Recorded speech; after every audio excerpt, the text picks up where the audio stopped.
The wealthy family's daughters-in-law are in the middle of a fight. Meanwhile, their husbands just watch from the sidelines. A poor girl who just married into this family walks right into this scene. But just a day ago, her rich father-in-law was holding over 100 million in cash, trying to get Annie to leave his son. Her father-in-law, John, tells Annie that all this land belongs to him. Annie had no idea her boyfriend's family was this wealthy.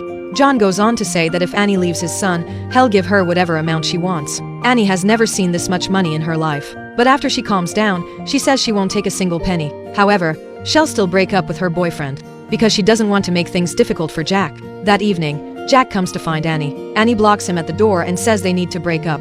Going against her own heart, Annie tells her boyfriend to go marry someone from the same social class. But her boyfriend tells Annie to open the door and say it to his face. Her boyfriend's persistence makes Annie waver again. The next day, John quickly finds out they've registered their marriage. He's furious. His wife has no choice but to kneel on the ground, begging her husband to accept the marriage. In the end, John reluctantly agrees. Early in the morning, Annie puts on a kimono with a cherry blossom pattern, getting ready for the cherry blossom viewing party. In reality, John only agreed because he's using Annie as bait. But what he doesn't know is that his eldest daughter-in-law overheard everything. The next day, Annie arrives at the party. The eldest brother's wife greets Annie with a smile on her face. But behind the scenes, she introduces Annie to every high-ranking family member one by one. This makes Annie feel like she doesn't belong here. Then, the eldest brother's wife brings Annie to the most crowded area. She pretends to be shocked and calls Annie out for wearing inappropriate clothing.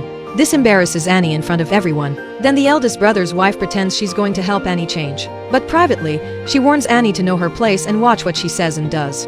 The eldest brother's wife also brags that she and her husband live in a private villa, only the heir gets to live there. But the next second, she gets proven wrong. John announces at the meeting that he's naming Jack as his heir.